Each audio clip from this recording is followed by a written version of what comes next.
Nearly 3 weeks after the tragedy that stunned Hollywood, the house behind the white gates in Brentwood still feels unnaturally quiet, as if the walls themselves are holding their breath. The headlines moved fast, as they always do, reducing a complex human collapse into a few shocking lines. But the real story sits deeper, in the pauses, in the unanswered phone calls, and in the long years of tension no camera ever captured. On a calm Sunday afternoon in mid-December, a routine appointment became the first crack in that silence. A massage therapist arrived, as she had so many times before, expecting the familiar rhythm of a household that prized routine and control. Yet the door never opened, the bell echoed unanswered, and the stillness felt wrong in a way that cannot be explained until it is felt in the body. Concern turned into panic, and panic turned into a phone call that would pull the family's private suffering into the harsh light of public scrutiny. When Romy Reiner rushed to the mansion, she was not bracing for horror, only for inconvenience or confusion, the kind that resolves itself once someone answers the door. What she encountered instead split her life into a before and an after so violent that her mind simply shut down. She did not scream for help or reach for her phone in a clear, orderly way. She froze, collapsed, and ran, her nervous system overwhelmed by a sight no child is prepared to witness. The call for help came from the man beside her, a quiet but critical detail that would later be twisted, misreported, and dissected online, as if shock followed logic, as if trauma asked permission before it took control. From the outside, the Reiner family had long represented a certain Hollywood ideal: success earned through talent, stability built on loyalty, a life protected by gates and manicured hedges. At the center of it all stood Rob Reiner, a man whose work celebrated empathy, humanity, and the belief that people, at their core, could be understood if only you listened closely enough. Yet inside that home, empathy had been stretched to its breaking point. For years, friends would later say, Rob confided in whispers about a fear he rarely allowed himself to speak out loud. Fear not of strangers or career failure, but of the slow unraveling happening under his own roof. Police had been called to the address before, quietly, repeatedly, each visit ending without headlines, each departure leaving behind the same unresolved dread. To neighbors, the flashing lights were anomalies in a peaceful street, brief interruptions that vanished by morning. To the family, they were reminders that something fundamental was slipping beyond control. This was not the story of one sudden explosion, but of pressure building invisibly, reinforced by love, denial, and hope that tomorrow would finally be different. The early hours after the discovery did not bring clarity, only confusion amplified by rumor. Reports claimed things that never happened, suggested motives that were never spoken, and in the chaos of breaking news, a grieving daughter found herself silently judged by people who had never known her. What mattered most in those first moments was not speculation, but the fragile thread of truth held together by witnesses, timelines, and the simple fact of human shock. Investigators moved carefully, not because of suspicion born from malice, but because proximity always demands answers. Who arrived first? Who saw what? Who was present when the world fell apart? In that process, the presence of another person beside Romy became a quiet safeguard, a grounding force that anchored reality when emotion threatened to distort everything. As the story unfolded, it became clear that the tragedy was not contained within that single afternoon. It was the culmination of years marked by cycles of hope and relapse, of parental devotion tested by forces no amount of money or influence could fully manage. Behind the serene exterior of the mansion lived a family constantly adjusting its behavior around volatility, learning to read moods, to anticipate storms, to survive on vigilance. Love was abundant, but boundaries were fragile, and the line between protection and enabling blurred until it nearly disappeared. This opening chapter is not about assigning blame or simplifying pain. It is about understanding how silence can grow louder than screams, how routine can hide warning signs in plain sight, and how a family that appeared unbreakable slowly fractured under the weight of unspoken fear. The tragedy did not arrive as a stranger. It arrived as something the family had been living alongside for years, hoping it would never fully reveal itself. And when it finally did, it left behind questions that refuse easy answers, questions about responsibility, mental illness, and the devastating cost of loving someone you cannot save. Long before the sirens ever reached the Brentwood gates, the shape of this family's life had already been set by a complicated balance of brilliance and burden. Rob Reiner's public story is one of creative confidence and moral clarity, a filmmaker whose work often insisted that people are more than their worst moments, that empathy is an act of courage. That worldview did not come from comfort alone. It was forged in a lifetime of observing how private pain hides behind public success, a lesson he carried both into his art and into his home. Friends say he was a man who listened more than he spoke, who absorbed the emotions of the people around him, and who believed deeply in the power of patience and understanding. That belief shaped the way he raised his children, creating a household where mistakes were met with conversation rather than punishment, where second chances were not rare exceptions, but a guiding principle. Michelle shared that same instinct. Together, they built a family culture centered on inclusion and protection, a place where no one was ever meant to feel abandoned.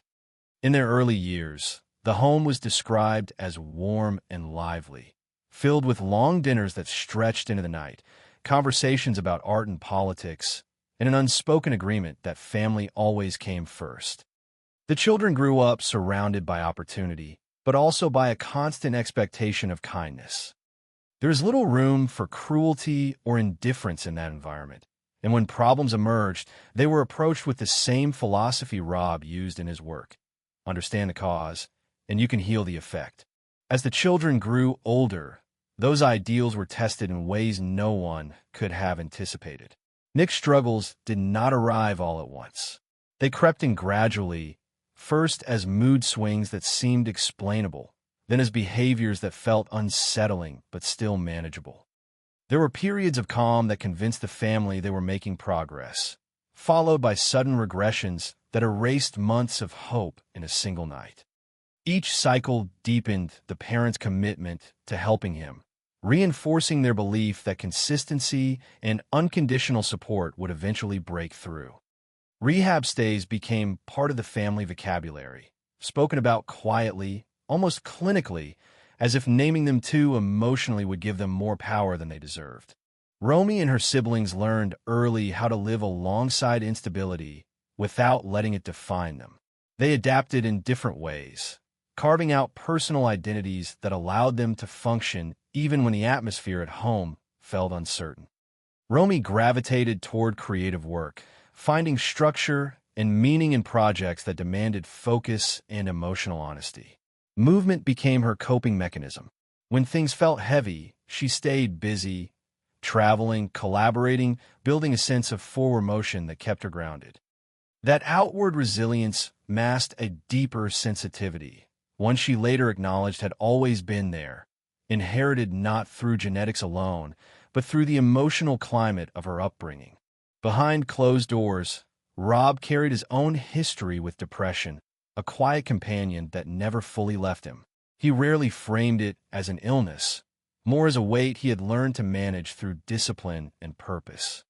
Work gave him direction, family gave him motivation, and together they formed a shield strong enough to function, if not to heal. Romy would later recognize those same patterns in herself, the same emotional gravity that pulled her inward during moments of stillness. In her teenage years, it surfaced as anxiety and dark dreams that frightened her precisely because they felt so foreign to the life she appeared to be living. Speaking about it publicly years later was her way of breaking a cycle of silence she now understood too well. Nick's path diverged sharply. While his parents focused on support and stability, his internal world grew more fragmented. Diagnoses came, bringing explanations but not relief. Schizophrenia reframed past behaviors, casting them in a new, more alarming light. Medication brought temporary calm, but side effects and adjustments created their own turbulence. Addiction layered itself over everything else, complicating treatment and blurring the line between illness and choice. For the family, each relapse felt like a personal failure, a sign they had missed something or done something wrong. The instinct to protect only intensified, insulating Nick from consequences in the hope that safety would lead to recovery. From the outside, the family's life still looked enviable. Red carpet appearances presented unity and confidence, moments frozen in photographs that suggested nothing was wrong. But those closest to them noticed subtle changes. Rob's laughter became more guarded. Michelle's concern lingered even in celebratory moments. Conversations drifted back, again and again, to the same subject: how to help a son they loved without losing themselves in the process. The house remained beautiful, but the emotional architecture inside, it was under constant strain, held together by routines designed to prevent disaster rather than to create peace. This background matters because it reveals that the tragedy was not born of neglect or indifference. It emerged from years of effort, sacrifice, and an almost unshakable belief in redemption. The family's past is a study in how love can sustain and exhaust at the same time, how patience can become endurance, and how silence, even when motivated by compassion, can allow danger to grow unnoticed. Understanding who they were before everything fell apart does not make what happened easier to accept, but it makes it impossible to dismiss as a simple story of failure. It was the story of people trying again and again to do the right thing, even as the ground beneath them slowly gave way. The days leading up to December 14th carried a tension that no one outside the family could see, yet those closest to the Reiners felt it pressing in from every side. What once felt like manageable instability had shifted into something sharper, more volatile, as if the familiar patterns were no longer responding to the same interventions. Subtle changes began appearing weeks earlier, small enough to dismiss individually, but impossible to ignore when viewed together. Nick's medication had recently been adjusted, a decision made with hope and professional guidance. Yet the effects were almost immediate and deeply unsettling. His moods no longer followed a predictable rhythm. Calm moments fractured without warning, replaced by agitation that came on fast and left everyone guessing which version of him would appear next. Rob and Michelle started measuring their days by his emotional temperature, altering plans, canceling commitments, and rarely leaving him alone for long. Fear crept into their conversations, spoken softly at first, then with increasing urgency behind closed doors. Friends later recalled how Rob's voice changed during those final weeks. He still spoke with care, still searched for understanding, but there was a new edge beneath his words, a quiet admission that love alone was no longer enough to keep everyone safe. He described his son as unpredictable, not with anger, but with the weary realism of a parent who has exhausted every tool he knows. Michelle mirrored that anxiety. Her instinct had always been to soothe, to de-escalate, to believe that gentleness could guide them through anything. Now, even she seemed unsure which step to take next. The house in Brentwood, once a refuge, had become a place of constant vigilance, where sleep came lightly and silence felt threatening rather than peaceful. The night of the Christmas party only amplified those fears. It was meant to be a brief escape, a chance to step into a familiar social world where laughter and routine might offer relief. They insisted on bringing Nick with them, unwilling to leave him alone, even though he was not on the guest list. The decision was made out of protection, not denial. From the moment they arrived, it was clear he was not grounded in the same reality as everyone else in the room. While guests mingled easily, Nick drifted along the edges, detached and restless, his presence drawing attention for all the wrong reasons. He did not participate, did not smile, did not engage in the subtle give and take of conversation. Instead, he repeated the same question again and again, flat and mechanical, asking people if they were famous, as if the answer held some private significance only he understood. What unsettled those who witnessed it was not rudeness, but the absence of recognition in his eyes. There was no curiosity, no humor, only a loop he could not break. Rob's embarrassment quickly turned into frustration. In a moment that would later haunt him, he raised his voice, urging his son to stop, to behave, to recognize the discomfort he was causing. Michelle stepped in immediately, trying to soften the exchange, but the damage was already done. The room fell silent, and the family left soon after, the drive home heavy with a sense that something fundamental had shifted. That public confrontation was not the cause of what followed, but it was a clear sign that the balance they had been maintaining was slipping out of reach. The following days were marked by unease rather than resolution. Nick withdrew further, his behavior growing more erratic, his presence in the house unpredictable. Rob and Michelle confided to friends that they were scared, a word they had avoided for years. It was not fear rooted in blame, but fear born from uncertainty, from the realization that despite all their effort, they could no longer guarantee safety within their own home. The previous police visits, once seen as isolated incidents, now felt like warnings that had been waiting patiently for someone to connect the dots. On the afternoon, everything collapsed. The routine of the day offered no hint of what was about to happen. The massage appointment had been scheduled as it always was, an ordinary marker of time in a household that relied on structure. When the therapist arrived and received no response, the silence felt wrong in a way that defied logic. Calls went unanswered. Messages went unread. The decision to contact Romy was made quickly, driven by instinct rather than certainty. When she arrived, she carried none of the dread that would later define her memory of that moment. The shock that followed was absolute. Her mind did not process events in sequence. There was no narrative, no meaning, only an overwhelming sensory collapse that left her unable to function. The hours that followed blurred into a haze of sirens, flashing lights, and strangers moving through spaces that had once felt private. Early reports misunderstood key details, and those misunderstandings spread faster than corrections could catch up. Rumors filled the gaps left by incomplete information, and in the vacuum of uncertainty, speculation thrived. Romy's behavior was scrutinized, her shock misread as suspicion, her silence interpreted as something it was not. What investigators saw, however, was a young woman in acute trauma, responding exactly as the human nervous system does when confronted with the unbearable. As police worked through the scene, the focus naturally shifted to who had been present and who had not. Nick was nowhere to be found. The absence intensified the urgency, not because conclusions had been drawn, but because time mattered. When he was located later that evening, the reality that had been building quietly for years finally broke through the surface. The family that had spent so long trying to protect him now faced the unthinkable possibility that the danger they feared had come from within. For Romy, the sequence of revelations was almost cruel in its timing. Before she could even begin to process the loss of her father, she learned that her mother was also gone.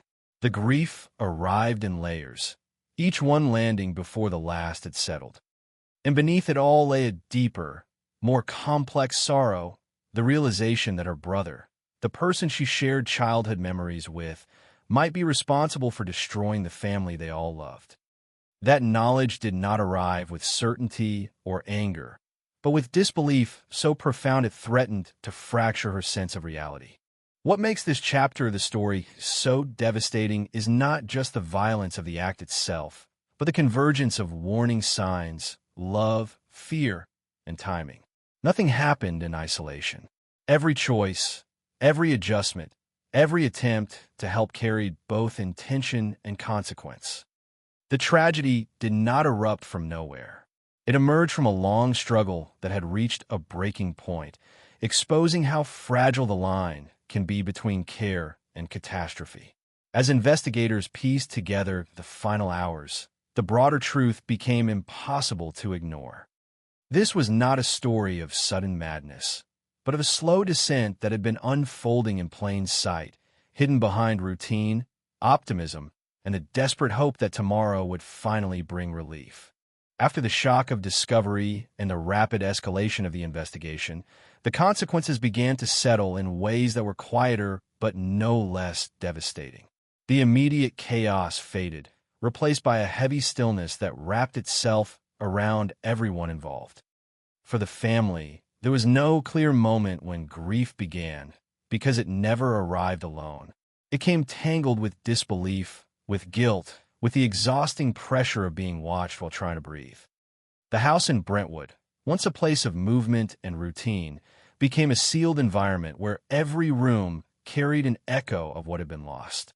Familiar spaces turned hostile, not because they had changed, but because memory refused to leave them untouched. For Romy, the days that followed blurred into a single emotional landscape defined by exhaustion. She was asked to recall details, timelines, conversations, all while her body was still reacting to trauma. Each question felt like reopening a wound that had not yet closed. The public, hungry for explanations, searched her expressions for meaning, her pauses for implication. What they could not see was the constant internal negotiation required just to remain present. Grief did not move in a straight line. It surged, retreated, and returned without warning, often colliding with the unbearable weight of what it meant to lose both parents at once. The loss extended beyond emotion into identity. Everything Romy understood about family was suddenly unstable. The idea of home no longer offered comfort. Even the memories that once felt safe were now shadowed by the knowledge of how they ended. Every moment of warmth was followed by the same unanswerable question of how such love could coexist with so much pain. And layered beneath her personal grief was another, more complicated sorrow, the fracture of a sibling bond that could never be repaired. The brother she grew up with became inseparable from the act that destroyed their family. Loving him and accepting what had happened felt mutually exclusive, forcing her to carry two opposing truths at the same time. The impact rippled outward. Friends who had once gathered freely now hesitated, unsure of how to approach someone whose life had been publicly dismantled. Some reached out immediately, offering support, while others pulled back, overwhelmed by the magnitude of the loss. Grief rearranged social dynamics, drawing some people closer and pushing others away. Silence became common, not from indifference, but from fear of saying the wrong thing. In that silence, isolation grew, reinforcing the sense that tragedy creates its own distance, even among those who cared deeply. The legal process brought a different kind of strain. Court dates, evaluations, and statements introduced structure, but not closure. Each development reopened the story, dragging it back into headlines and discussions that rarely captured its complexity. The possibility of an insanity defense sparked debate that extended far beyond the family. Some saw it as accountability deferred, others as recognition of illness rather than intent. For those closest to the situation, it was neither. It was another reminder that no legal outcome could undo what had been done or restore what was lost. The system could assign responsibility, but could not offer relief from the emotional aftermath. The broader community responded in predictable yet painful ways. Sympathy mixed with judgment, compassion with speculation. Mental illness became a talking point, but often stripped of nuance. Addiction was mentioned as context, but rarely explored with empathy. In the rush to make sense of the tragedy, many overlooked the years of effort that preceded it, the attempts to intervene, the resources spent, the nights spent awake hoping for improvement. The narrative flattened into something easier to consume, reducing a complex human story into a cautionary tale without acknowledging the unresolved questions at its core. Inside the family's inner circle, the weight of hindsight grew heavier by the day. Every past decision was reevaluated, every moment scrutinized for signs that might have been missed. Could something have been done differently? Should boundaries have been firmer? Was love expressed in ways that helped or harmed? These questions offered no answers, only the illusion of control in a situation defined by uncertainty. Regret, whether justified or not, became a constant companion, whispering possibilities that could never be tested. The emotional toll was compounded by the realization that recovery, in any traditional sense, was not possible. There was no return to normal, no timeline for healing. The future had to be reimagined from fragments of what remained. Grief demanded attention not just as an emotion, but as a force that reshaped priorities, relationships, and self-perception. Every plan now existed under the shadow of what had happened, altering expectations and redefining what survival looked like. Perhaps the most enduring consequence was the way silence transformed. Before, it had been a strategy, a way of managing problems privately, of protecting dignity and hope. Afterward, silence became a necessity, a space where words failed to capture the depth of loss. It was in that silence that the reality of the tragedy settled most fully, not as a single event, but as a permanent absence. The laughter that once filled the house did not simply stop. It became unimaginable. As time moved forward, the story did not end. It lingered, unresolved, in courtrooms, in private conversations, and in the internal lives of those left behind. The aftermath was not a clean chapter, but a long, uneven process of learning how to exist in a world permanently altered. The tragedy had taken lives, but it had also taken certainty, security, and the illusion that love alone could protect against everything.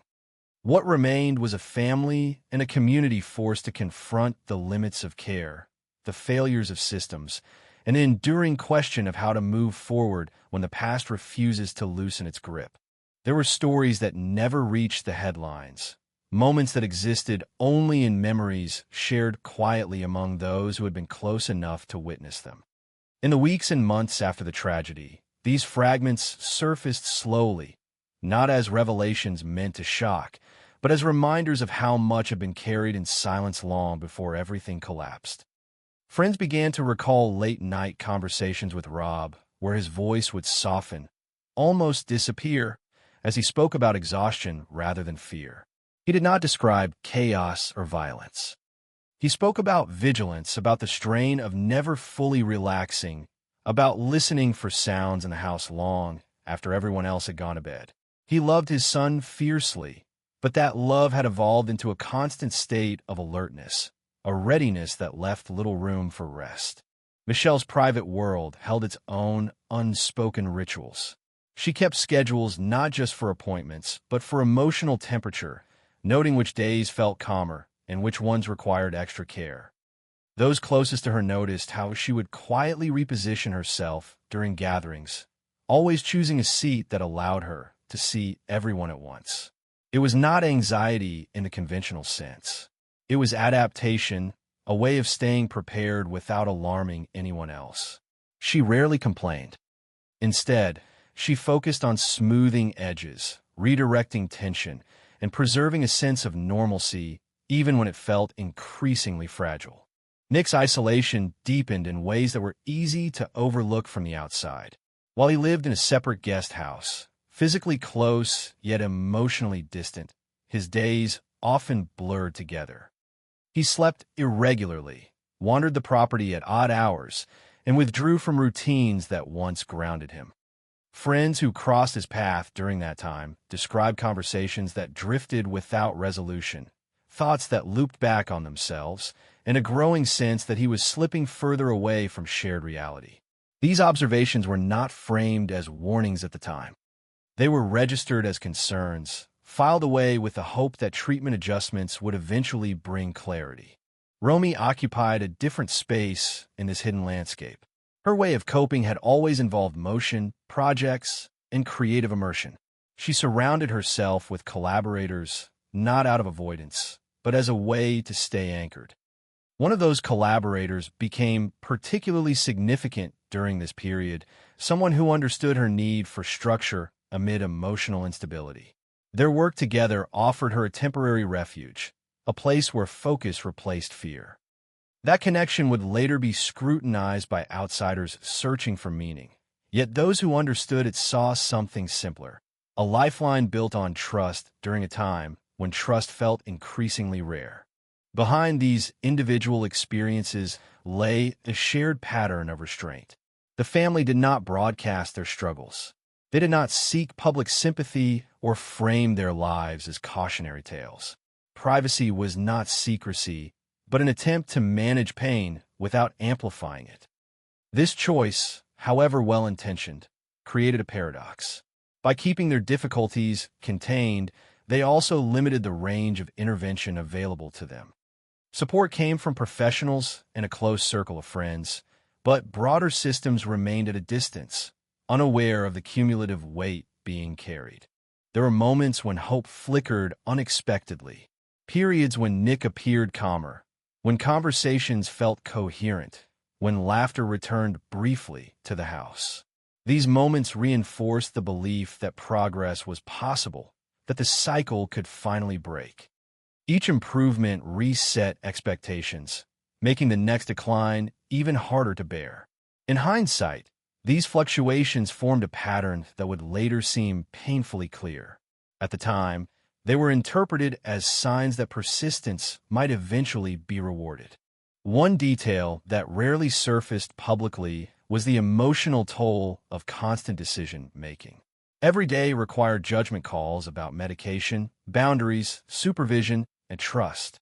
These were not choices with obvious answers. Each carried potential risks, and each was made under the pressure of love and responsibility.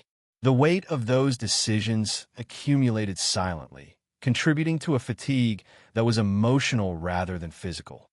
It was the fatigue of caring deeply while knowing that outcomes could never be guaranteed.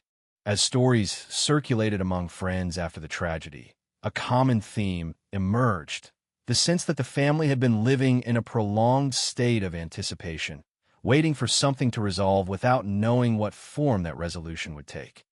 They hoped for recovery, feared escalation, and existed in the space between those two possibilities for far too long. The tragedy did not introduce chaos into their lives. It exposed the extent to which chaos had already been present, managed quietly and imperfectly through love and perseverance. These unspoken chapters do not offer simple lessons. They resist neat conclusions because they are rooted in human complexity rather than clear cause and effect. What they reveal instead is the emotional cost of endurance, the way sustained effort can erode resilience over time. They show how people can do everything they believe is right and still arrive at outcomes they never imagined. In these quiet stories lies a deeper understanding of the tragedy, not as a singular event, but as the culmination of countless moments where hope and fear coexisted, unresolved. The legacy of these hidden experiences is not defined by blame, but by recognition. Recognition that suffering often unfolds in ordinary settings, behind closed doors, carried by people who appear strong because they have no other choice. It is in acknowledging these unseen layers that the story gains its true weight, moving beyond spectacle into something closer to truth. And with that recognition comes a difficult question, one that lingers long after the details fade. How many similar stories remain unheard, waiting in silence for someone to notice the cost before it becomes irreversible? What remains after the facts are documented and the timeline settled is not clarity, but a kind of echo that refuses to fade. The story leaves behind a legacy shaped less by notoriety than by contradiction, a life defined by empathy colliding with forces empathy could not fully contain. Rob Reiner's career was built on the belief that understanding people was the first step toward change. His films often insisted that compassion mattered, that listening could bridge even the deepest divides. That belief did not disappear when the cameras stopped rolling. It followed him home, into the most intimate and difficult role he ever held, that of a father trying to protect his child from himself. In the aftermath, it becomes impossible to separate the man from the ideals he lived by. The same patience that allowed him to guide actors and stories toward emotional truth also guided his parenting. He believed that abandonment was the ultimate failure, that no matter how difficult things became, presence was a form of love that could not be replaced. This philosophy shaped every decision he and Michelle made, from funding treatment to adjusting their lives around Nick's needs. In that sense, the tragedy does not negate his values. It exposes their limits. Romy's reflections add another layer to this legacy. In speaking openly about her own struggles, she reframed the narrative around mental health within the family. She recognized that silence, even when meant to protect, can become a burden passed down quietly from one generation to the next. Her willingness to articulate pain did not undo what had happened, but it challenged the idea that strength requires secrecy. Through her voice, the story expanded beyond one household, touching on a broader cultural discomfort with acknowledging vulnerability until it becomes unavoidable. Nick's place in this legacy is the most difficult to confront. He exists at the intersection of illness, addiction, and consequence, a reminder that understanding does not always translate into safety. His life forces an uncomfortable reckoning with how society defines responsibility when mental health is involved. Treatment, forgiveness, and second chances were offered repeatedly, yet they could not prevent harm. This does not invalidate those efforts, but it complicates them, highlighting the painful truth that care does not guarantee control. The legacy also extends into questions about systems meant to intervene. Police visits, medical evaluations, and rehabilitation programs form a network of responses that addressed moments rather than patterns. Each intervention ended with the hope that stability had been restored, yet none resolved the underlying instability. The story reveals how easily long-term crises can slip through institutional gaps, especially when families shoulder the responsibility quietly. It challenges the assumption that resources alone are enough, pointing instead to the need for sustained, coordinated support that acknowledges how chronic and unpredictable severe mental illness can be. At its core, this legacy is not about failure, but about limits. It asks what happens when love reaches the edge of what it can manage, when patience becomes endurance, and when hope persists despite evidence that the situation is deteriorating. It confronts the uncomfortable reality that even the most well-intentioned actions can contribute to outcomes no one desires. In doing so, it resists simple moral judgments. There are no villains here in the traditional sense, only people navigating circumstances that steadily outgrew their capacity to contain them. For those watching from a distance, the story lingers because it mirrors fears that are rarely voiced. The fear that devotion might not be enough. The fear that doing everything possible still leaves room for irreversible loss. The fear that the qualities we admire most, compassion, loyalty, perseverance, can sometimes trap us in cycles that are difficult to escape. These reflections do not offer resolution, but they deepen understanding, shifting the focus from spectacle to substance. The enduring impact of this story lies in its ability to unsettle assumptions about control and certainty. It reminds us that mental health struggles do not unfold according to narratives of redemption or collapse alone. They exist in between, fluctuating, resisting closure. The legacy left behind is one of unanswered questions rather than definitive lessons. Questions about how families balance care with boundaries, how society supports those living with severe illness, and how silence can both protect and endanger. In the end, what Rob Reiner leaves behind is not only a body of work or a public reputation, but a deeply human story about striving to do right in circumstances that resist resolution. It is a legacy that invites reflection rather than judgment, asking us to consider not just what went wrong, but how much was carried quietly and persistently before everything gave way. And perhaps that is where its greatest weight lies, in forcing us to sit with discomfort, to recognize complexity, and to acknowledge that some struggles do not offer neat conclusions. Only the responsibility to look more closely the next time we encounter silence where there should be support.